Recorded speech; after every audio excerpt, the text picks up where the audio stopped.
Good morning, good evening, whoever you are, wherever you are, whatever you might be doing. We wish to welcome you to the Silverlight Show. The Silverlight shines to illuminate that which lies hidden in darkness. For those of you tuning in today, we welcome you in. I realized I've been pretty vague with the way I present the supernatural. And that's because some things I'm optimistic about, some things I'm not quite so optimistic about. So it seems like I'm misleading you. That's not my intention. Let's go through a couple examples here. Vampires. Now, I do believe Bram Stoker heard a couple myths about Vlad the Impaler and turned it into a very entertaining book, especially for its time. Do I believe that there are creatures flying through the night? No. Do they hunger for blood? No. Because one thing that humans are rather good at is killing things that try to predate on us. It could be possible that vampires exist. I will almost always say there's a possibility. But honestly, they're not going to have the powers and the sparkly bits and all that stuff that Anne Rice started and other people picked up on. Vampires, if they were around, would basically be a corpse. Very skinny, a little bit of blood on it, and they're not going to appear like they do in the movies. Probably a good baseball bat is going to take one down, they shove it in a pip, throw a stake in its heart, burn it, whatever you're going to do. They're not that powerful. They might be able to hypnotize you because we're dealing with a being that we have no real scientific experience with. So I think they could possibly use hypnosis or some other influence on you to make you think that they are stronger. But realistically, vampires, just not really anything I'm worried about anytime soon. Aliens. We're going to break this up into ancient aliens that supposedly visited our Earth thousands of years ago in a way to guide us to a future that they wanted us to go in. And modern ones where something appears in the sky and, frightens a couple farmers or makes somebody take some pictures, whether it's an Air Force, Navy fighter plane, or just some people with their latest phone, whatever it might be. Ancient aliens, I think, is really, really insulting our ancestors. The pyramids are wonderful examples of archaeology. But you know what? They're not only in Egypt. There's pyramids in China, there's pyramids in Mesoamerica. They're all over the place, and that's because if you take some sand in your hand and just pour it on the ground, it naturally forms a pyramid structure. We know triangles are the strongest structure possible. The real feat that I am interested in has never been the pyramids. Yeah, they're cool, but somebody took the Giza Plateau and leveled it out. And that leveling must have taken a dog's age, because without everything being level, those pyramids would have fallen in on themselves. We know the Egyptians were pretty darn smart. They, yeah, they weren't unique. Like I said, China and Mesoamerica had the exact same thing. But a pyramid is an impressive structure. Probably takes, okay, the Greek historians that came over, they attributed them to one particular ruler. And the inventory stela says this was completed by Pharaoh whatever. It says built. That doesn't mean that they started it, just they're the ones up there to finish it. It's like a politician. A politician who gets a dam built, that's a big expensive project. And then over 10, 15 years, maybe they retire, maybe they, go upwards. The next politician, when they open the dam, probably isn't going to say, thanks to my predecessor for his vision. No, he's going to say, I made sure this was complete. This is my dam. That's just the way leadership thinks. So you don't need an alien coming down and showing them this is the way that you move the bricks. You just need some particularly clever people. And we have a lot of evidence of particularly clever people. So if something doesn't fit your theory, it doesn't belong. Do I stand to be corrected? Yes, absolutely. If they find some sort of blowtorch there, stamped on the bottom, made in the Alpha Centauri system, yes, I will totally reverse my status on that. I am willing to change my mind if the evidence is good enough. I have seen in the modern day, I have seen a few interesting aerial phenomena. I've seen a moonbow. Do you know what a moonbow is? It's almost the same as a rainbow, except it's illuminated by the moon. And this one, where we were, was woods in the middle of nowhere. And there were three of us, and we all saw it, which is one of the reasons I know it was not a hallucination. Because, if one of us sees it, yeah, you might want to cut back on what you're drinking there, Silverlight. But three of us saw it, one person who is stone cold sober. And we thought it was like a spotlight that through some phenomena was bending, because across from us was the United States, and I'm sure there were some dance clubs wherever that was. It was Lake, oh my goodness, Georgian Bay. So we were there. We weren't even sure what we were looking at. But you see, I leave room for interpretation, and then I was searching the internet, and I found out moonbows are a thing, and the picture was exactly what we saw. So I'm doubtful about all these unknown aerial phenomena, but I'm not closing the door on them. It's not my job. It's my job to simply say, hey, we need more evidence. These pictures are great, but it's 2023. You can do all sorts of crazy stuff and make sure that, your pet dog is welcoming the aliens in your front yard. So I hate to say we're going to need more than a simple photo. The quality of evidence bar has gone up, and that's simply because the technology has gone up. Also, I don't really see why aliens would come here. First of all, humanity is not a pretty race. And I don't mean that we're ugly. I mean, we fight each other, we are exploiting the planet, and they have no reason to deal with us. They can stop off at Uranus or Neptune or in the Kuiper Belt or the Oort cloud and get everything that they possibly need without dealing with the monkeys on the third rock from the sun. So I just don't see the motivation for aliens to come here. Unless you get something there that says, oh yeah, they've been working with the US Air Force and the Russian Air Force and this, that, the other thing. But if they were, why are we flying simple turbojets? And I know turbojets are very advanced, but I'm saying they're not as advanced as anything in the space realm. Let's look at a werewolf or possibly Bigfoot, because I'm going to push them both under the same category. I've been to places that are so far off the beaten road.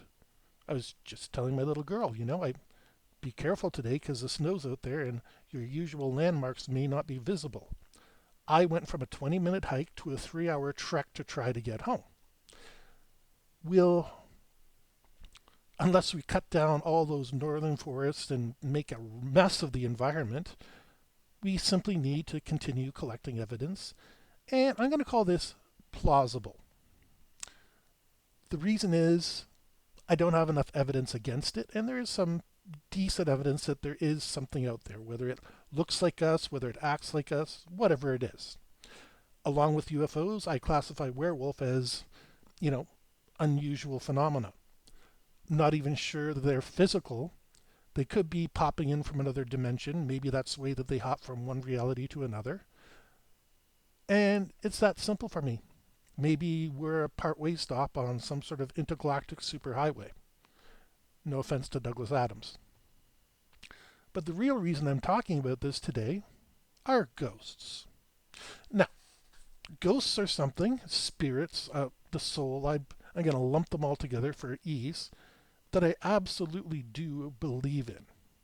I've experienced too much. Last night, 3 o'clock in the morning, so just a few hours ago when I'm recording this, my cats were sitting in front of my daughter's room just staring. And they seem to be staring at her. They seem to be, looking at her direction. Now, I know I've heard strange things from time to time. And stuff falls, it's crazy stuff. I don't think it's an evil spirit by any stretch of the imagination, but I do think she likes to check up on us. But like I said, these cats were in the room, and Ace hates going in that room, and Domino is usually busy doing other things. She's still playful little kitten stage, even though she's 5 years old. But they were just staking out the place, ready to figure out what was going on. Full disclosure, we have a little bit of a fruit fly problem. My wife bought these wonderful red delicious apples, and the next day we had a swarm. We've gotten their numbers down, and the only scientific explanation I can figure out is one of the flies flew into my daughter's room, and that's what the cats were looking after. The problem is flies don't fly towards the dark, and it was pretty dark in her room. Flies go towards the light, and there was a light they could have easily gotten to. Now, does this prove anything? No. Something weird happened. I asked my little girl today, any weird dreams, stuff like that? Nope. And I just have to chalk it up and saying maybe a fruit fly, but we'll pay attention.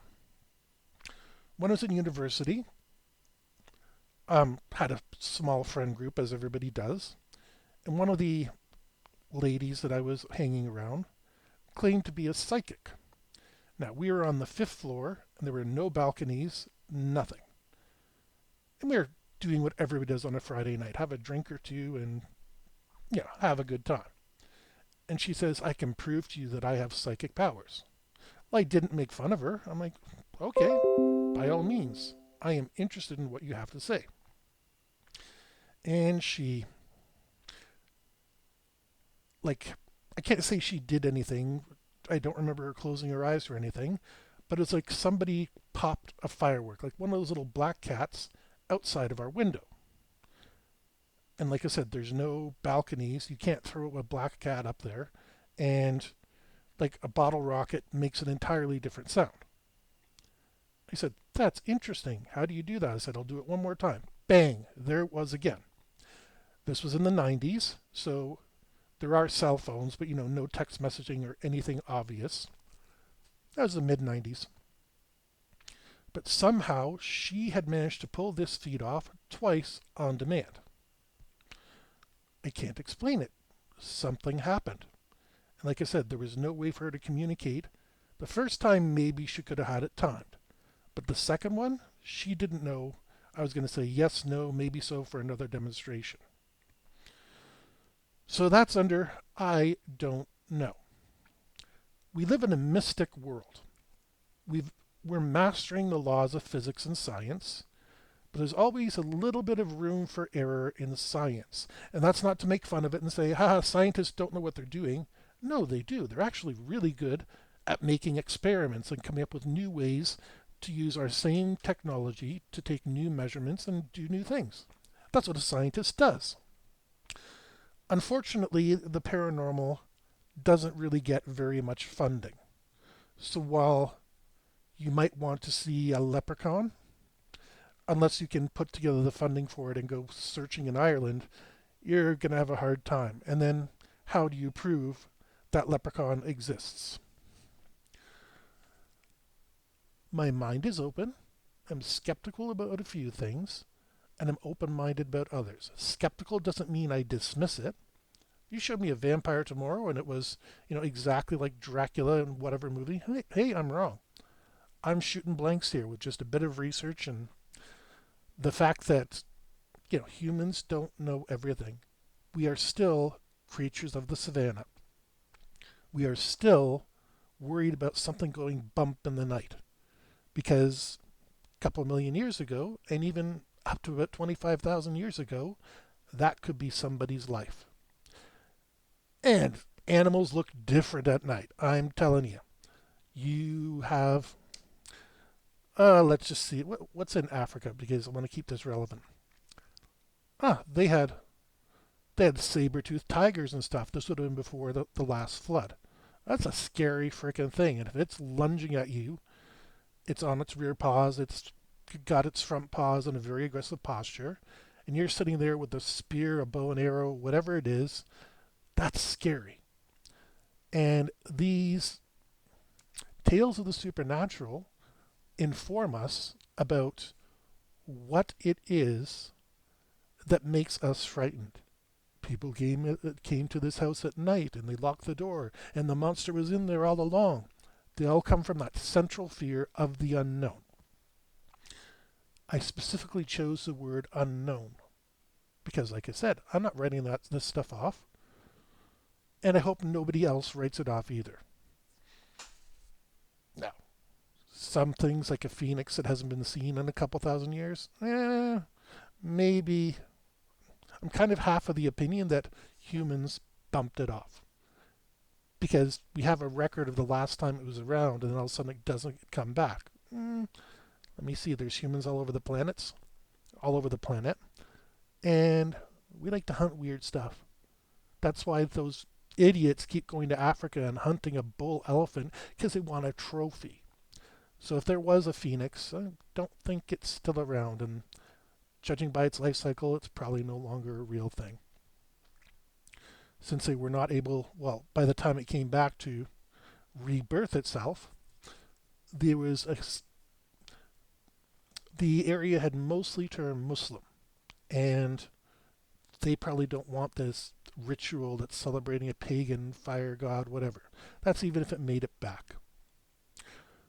So that's my opinion on the supernatural, made relevant because, like I said, just last night something weird happened to me. But I'm not going to try to tell you anything I don't know. We hope you enjoyed this episode of the Silverlight Show. If you did, please like, share, comment.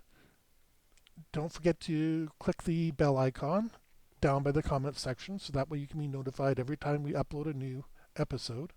And we hope you have a fantastic day.